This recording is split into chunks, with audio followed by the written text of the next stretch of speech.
Good morning, good afternoon, good evening, depending on where you're calling in from. My name is Denisha Price, and I am a chapter activities coordinator at American Concrete Institute. I would like to welcome you to today's webinar on social media. Today, we have a phenomenal speaker by the name of Amy Numbers. She is currently the Vice President of Operations and Marketing Services for AOE. She has more than 2 decades of experience in administrative and operational roles. Amy helps develop and guide processes to ensure smooth delivery of services for AOE. She has contract administration, logistics, accounting, and team development expertise. All roles she fills for AOE team. She also leads the client onboarding and advocate process and is responsible for the development and oversight of return on investment reporting for all AOE accounts.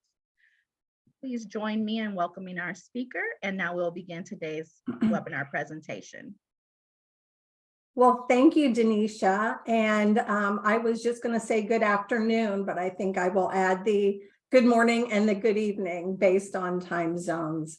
It's a pleasure to be here today. As Denisha said, my name is Amy Numbers, and I'm the Vice President of Operations at AOE.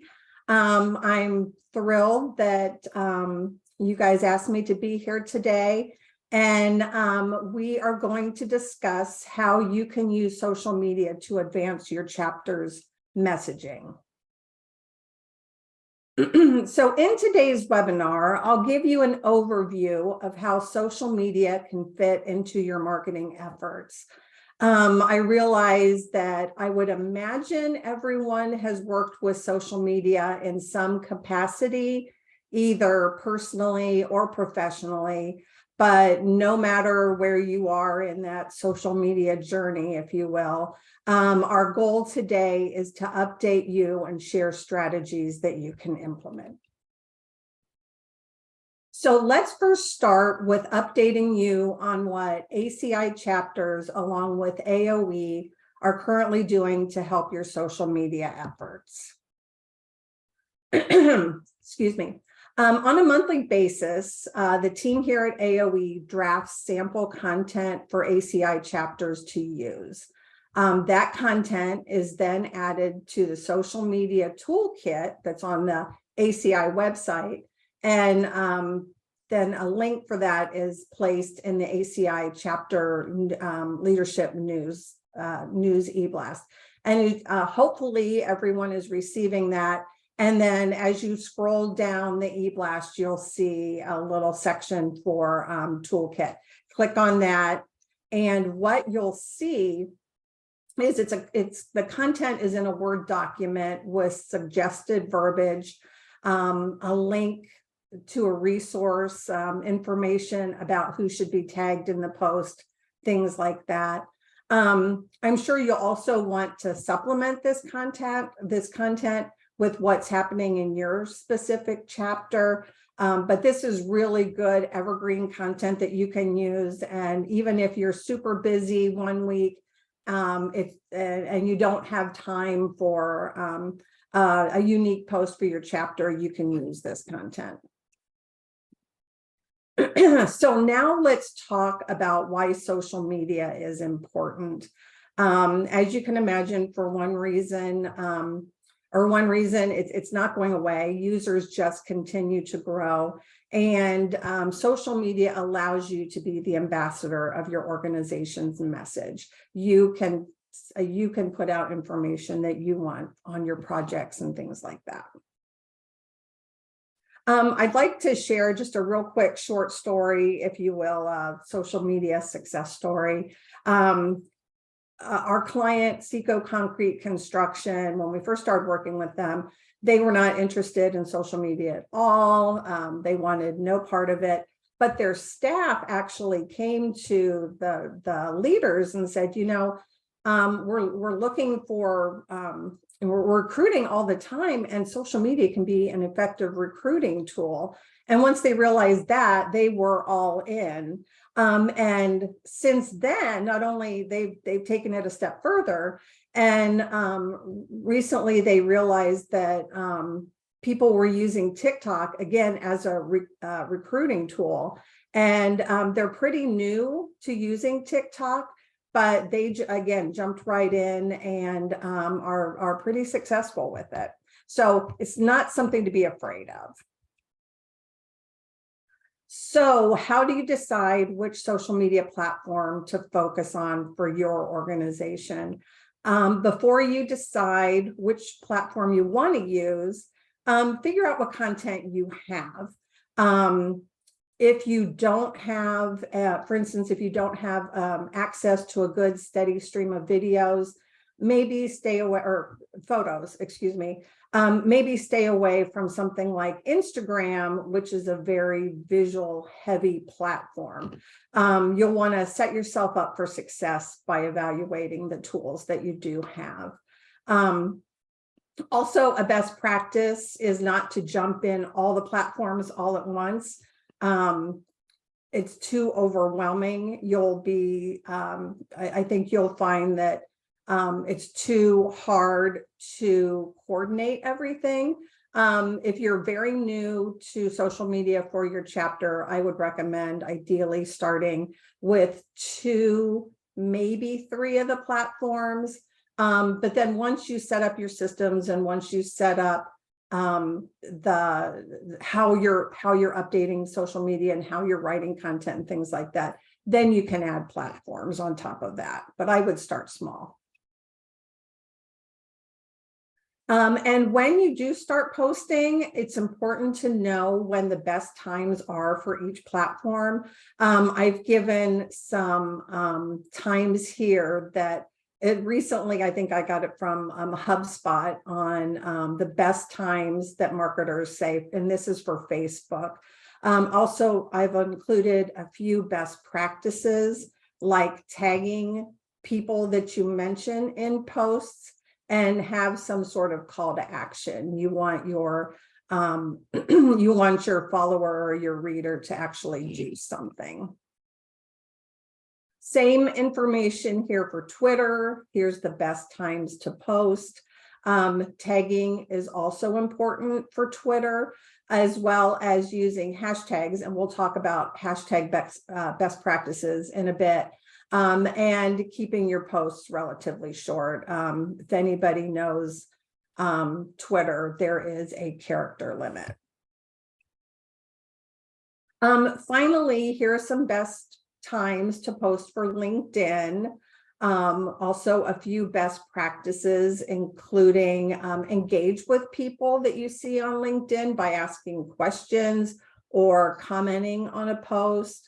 When you are posting, make sure you include at least 1 image in your post. That will stop people from just scrolling by, you know, just a steady stream of text. That have a good quality image. And participate in LinkedIn groups that interest you, because chances are that same group interests other people, and then, you know, you can start conversations. Okay, so we've talked about posting, but now let's focus on the actual engagement portion of social media.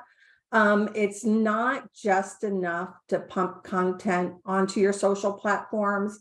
It's also important to build engagement with your audience. And the first step to engagement is sharing, as you can imagine, good, interesting content. So you might ask, you know, other than the content that ACI Chapters provides, where can I get content? And here's a couple of ideas, including sharing company news that you have, project updates, take pictures of projects, take pictures of your team, share a short video, things like that. That's great content to share. Also, industry newsletters. You probably all subscribe to several industry newsletters. That's always great content too. You can just share a post and share an article from information that you see in industry newsletters. And finally, think about what you enjoy reading and where you get your information. If it's a journal or a specific publication or a specific website, If you enjoy reading those kind of things, then chances are your audience does as well.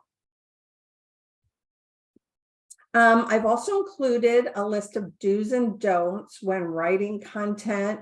I won't read them all to you, but they include, and you'll hear me say this a bunch, a call to action is extremely important. You want, hopefully, you'll have a link to your website or something like that. So, you'll want folks to actually do something. And it probably goes without saying, but do not bash or badmouth your competition. Even if someone maybe has something a little negative to say about your company, always take the high road. And towards the end of the presentation, we have some strategies for negative comments on social media. Okay, in addition to the content that we and ACI Chapters is curating for you, I've included some other ideas of what to post. It may help spur some ideas if you get stuck for content. I've already mentioned some of these, but there's other things like promoting conferences. Maybe some of you were just at World of Concrete last week and you could have promoted that you were heading there, or if you have images, that you want to say we were at World of Concrete, and share some images. If you've received any awards, that's great to share, or any new employees, meetings, site visits, things like that. All good content to share. So I'm going to continue on our conversation about content. I wanted to highlight the best practices that we use for mixing up content. We call it the rule of thirds. So the way we look at social media content, it boils down to communication, and it's just not a one-way conversation. Like a good face-to-face conversation is a balance of talking and listening, and that's how we view social media as well. So the content mix that we use are, number one, we consider, we like to post things that are helpful to our audience. For instance, here on the screen, you'll see Slag Cement. Here's a post from Slag Cement where they are linking to an information sheet that's, should be helpful. Here's an example of a promotional post. This is from one of my clients, the Concrete Industry Management Program at Texas State. They had an information session on campus, so we promoted that. And then also, which I love, this third one on the right, is a kind of a fun human interest that puts a human face on your company. This is a great Mother's Day post from one of our clients, where I think this was a mother-daughter team. So again, it's not all about it's not all about the company, 24/7. Excuse me.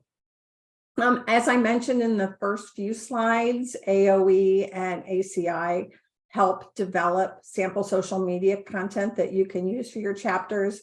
And I just wanted to give you an idea of I just want to zoom in and give you an idea of what that looks like when you click on that toolkit link. So it's an actual post. We will have hashtags in there that you need. We will have links that you need. We will have in the last one there on the right-hand side, tags that you need as well. So everything should be there to help you, move forward and use those posts. We've talked a lot about cultivating content and what things to post. So now let's talk for a minute about how to increase our engagement. Some best practices include mixing up content with images, videos, things like that. Again, anything that will stop someone as they're scrolling through their feed, stop and look at your post. It goes without saying, a call to action, to link to your website, to link to an article, link to a resource that you think your audience would participate in. And finally, and I'll share an example later on, monitor those platforms for comments and respond as needed. And again, I'll mention a example that happened with one of my clients.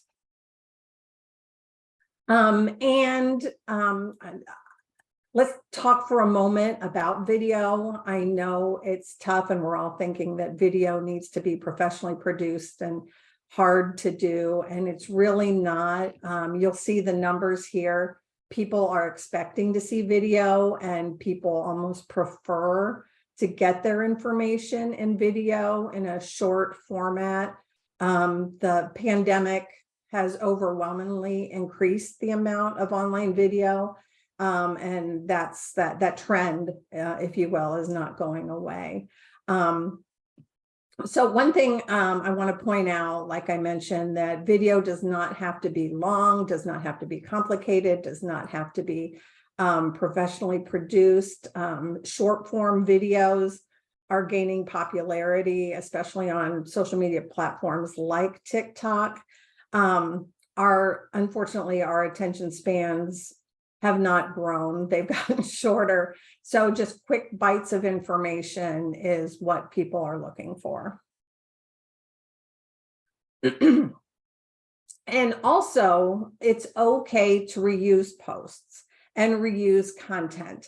Not everything has to be brand new. It's okay to recycle. And in this little graphic here, you can see, like, you might have something on your news site that can also be used in social, can also be used in a newsletter, can also be used as a blog post, things like that. Especially if you've got a post that got great engagement or a large amount of engagement, as long as it's not time sensitive, go ahead and reuse it. I mean, that's the best kind of content to use.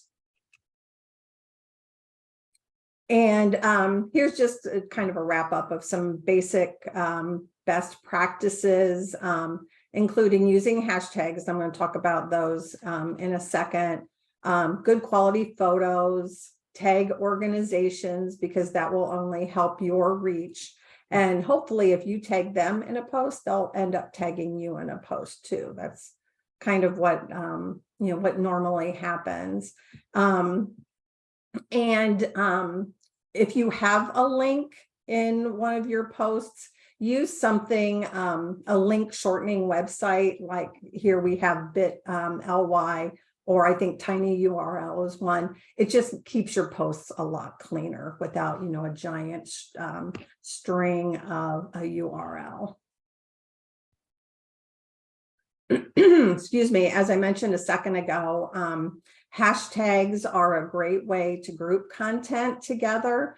But we've all seen posts that have a crazy amount of hashtags and really weird long hashtags that don't make sense. So I've included a few best practices here.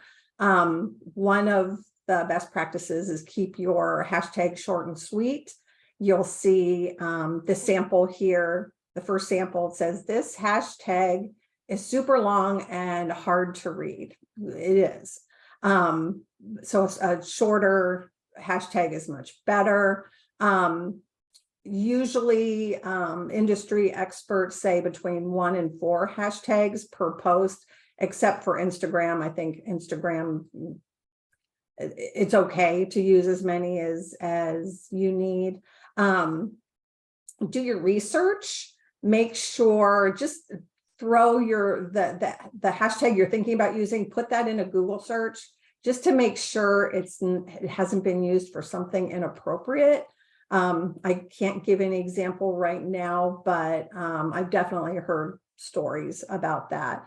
And don't be vague. you can see here, instead of saying, we are at the hashtag convention, we are at the hashtag 2023 World of Concrete, things like that. Okay, and while we're talking about engagement, let's take a minute to discuss best practices with retweeting and sharing other posts. I mean, that's a great way to recognize a post that you like, to retweet it or share it. But if possible, add a little comment about why you think that information is good, that you want other people to see that. I mean, you could put like, this is a great article, and then share whatever it is. Or if one of your partners has a new project and they're sharing the project, you can say something as easy as, congratulations on the project. And if someone mentions you in a post and you can't think of anything to say, just say, thank you for the mention, something simple as that. But it is nice to personalize it a little bit. I want to take a minute to talk about LinkedIn, because it is a very powerful business development tool. But one of the common mistakes that people make using LinkedIn is that their profiles aren't complete. Pretty much they set it up, maybe add a photo, maybe add a link to their company, and kind of forget it. So it is a powerful tool. I would, if you have time, take a minute, look at your profile, look at your company's profile, and make sure it's the most up-to-date as possible. Also, make sure the key players in your company, their LinkedIn profiles are, make sure they're up to date, because I would imagine if you're up for a project, someone's going to be searching the key leaders in your company and seeing, what their experience level is. And here you can see, like I mentioned, LinkedIn's a powerful tool. Just the numbers that I have highlighted here goes without saying that use it, use this to your benefit. It can definitely help on a project or with connections, with networking. Excuse me for 1 second. Okay, I touched on this a little bit about negativity. And so I want to take a few minutes to talk about that.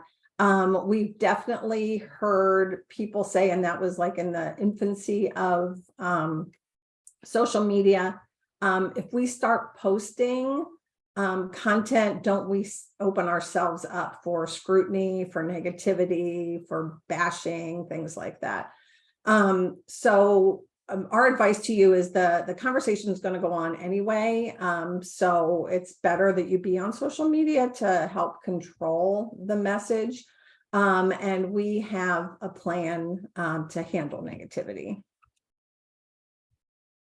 Real quick story about, I think I've mentioned Seco Concrete several times here, but they had I love this example because it turns a negative, kind of a snarky comment into a positive. And you can see here, it's opening day of baseball. And, they're very proud of helping with this stadium. And so they posted it. And you can see in the comments that someone says, did you know that XYZ Concrete has built more stadiums than Seco? And instead of, being snarky or getting down in the dirt, or, just saying something negative back, Seco did a great job and said, you have a lot to be proud of. And so do we, we've built more than, whatever, 40 plus stadiums, blah, blah, blah. So they did a really good job of turning something that was, again, not a nice comment into something positive. And it was a way to promote Seco further with, we have built X amount of stadiums. So. And here's a list of do's and don'ts about handling negativity.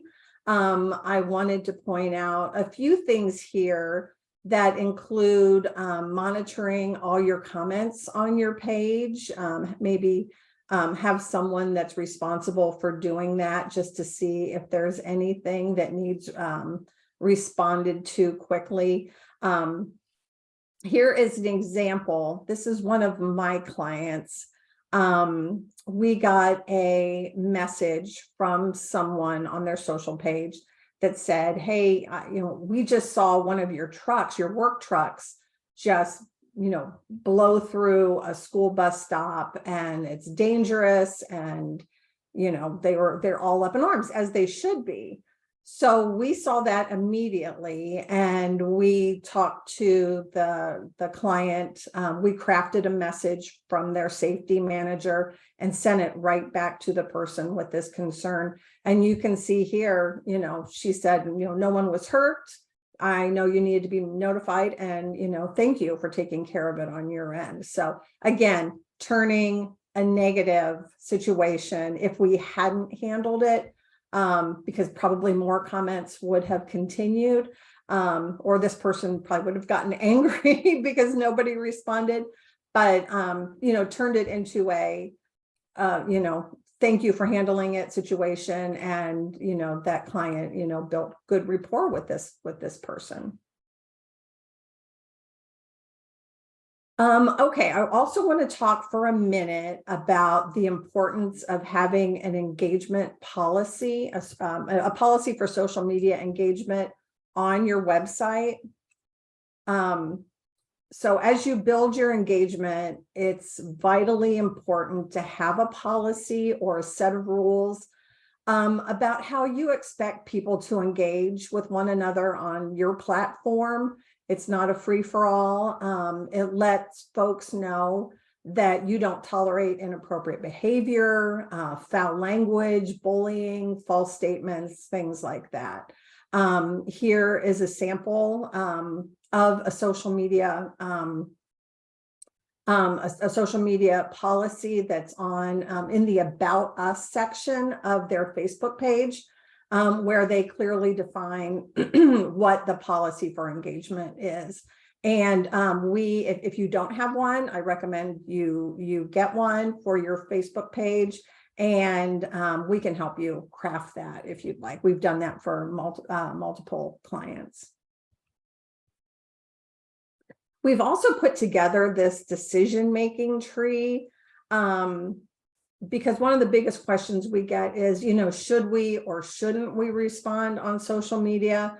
So hoping that this kind of go, no-go process helps and gives some insight when to comment, when a comment should be addressed, and how. This gives you a really good roadmap as to when to respond and how. Okay, so we've talked about setting up your platforms and engaging and being careful with policies. But before we wrap up, I wanted to take a moment to discuss how you measure your success with your social media program. You'll want to pay attention to metrics, so you can see what's working, what's not. Some posts are going to land more than others, and you'll learn that by looking at your metrics. We do recommend going beyond and going a little deeper than what we call the vanity metrics of likes and followers. You'll hear people say, how many likes did you get on that post? But we want to look deeper at rates of engagement, and see what people are commenting on and sharing. And this will help you find what's really resonating or with your audience and what's important to your audience. The most important metrics to track are those that align with your goals, and I've got two examples. So for instance, if your goal is to increase awareness, the metric you want to keep an eye on are impressions and engagements. Impressions are the number of people who have seen your post, and engagement measures the number of people who have commented on your post or share your post. So that, if your goal is to increase the awareness of your chapter. And secondly, if your goal is to increase traffic on your website, and whose isn't, excuse me, you'll want to use something like Google Analytics to help you measure what pages people are going to, how long they're spending on your site, and where did they come from? Did they click on your site from social media? That will give you a good indication of where people, where they're coming from. So again, choose the metrics to measure the goals that are most important to your organization. And finally, to wrap it all up, I've included some final takeaways, including make sure that you're following ACI and other ACI chapters and thought leaders to help you gather information. Engage on posts that resonate with you. And it goes without saying, always, and I just have to say it, always keep it professional, always take the high road, and follow our decision-making tree as to when to comment and when not to comment on a post. And thank you for your time today. I hope you found this presentation helpful. I believe Denisha said she's recording it, and it will be on the ACI chapter's website. Is that correct, Denisha? Correct. Okay, yes. Great. Do we have any questions? So it looks like we do have a couple of questions in the questions box. And if anyone else has any questions, please be sure to use the question box to submit your questions. And the first question that we have, Amy, is it states, I like the idea of having content provided for us from ACI. However, it could get a little overwhelming trying to load all these posts. Is there an easy way to do it? That's a very good question. And yes, if you don't have someone who is dedicated to social media and who does, having a tool or a platform definitely helps. We use two different platforms depending on which client we have. One is called Sprout Social, and it is pretty much a dashboard where you could take all the posts from ACI, excuse me, and say, I want to post this one on Monday at 10 o'clock. I want to post this one on Tuesday at 11 o'clock. And you can load up a whole month's worth of posts. Take you probably a couple of hours to load them all up, but then it's kind of set it and forget it. Then they will, once the day and time that you scheduled it to post, it definitely will. So again, if you can put the time up front, again, maybe 2 hours or 3 hours to load them all. I will tell you, Sprout Social is kind of a pricey platform. It's about $1,200 a year. But if you're interested in some really good analytics and data, that is the platform to go with. If you're only interested in, I want to make sure that we have a good steady stream of content that's being posted at the appropriate times every, several times a week, I would use a program called Hootsuite, which is HOOTSUITE. And that is a free program and super easy to use. Okay, thank you. The next question is, you mentioned a social media policy that we should put on our pages. Is that something your company can help us with? Oh, absolutely. Absolutely. We can provide some samples. If it's easier, Denisha, we can send those to you. And then since you're the point person at chapters, I can definitely pull together some and send them to you. And then if folks have more questions, we can definitely, help address those. Okay, that would be great. And then I just have a couple of comments. One, with the criticism of TikTok and its restrictions, the advice of using at least 2 platforms is wise. And then I had someone else want to know if the link, if we could send the link to the webinar recording, and I can send that to everyone as well after this webinar. Awesome, awesome. And it looks like that's all of our questions for today. So I'd like to personally thank you, Amy, for taking time out of your day to present to our Of chapters. course. Thank you for having me. Yeah, and I hope that they learned something valuable that they could apply to their social media platforms in the future. And one other thing I want to remind everyone is that we do have another webinar coming up on February the 15th at 12 p.m. Eastern. So if you haven't registered for that, please do. The title is When Does Your 1099 Contract Employee Need to Be Reclassified? I'll be sending out reminders as well. So please join us. And I hope that everyone has a great day, great evening, or great afternoon. And I hope you all take care. Thank you. Goodbye.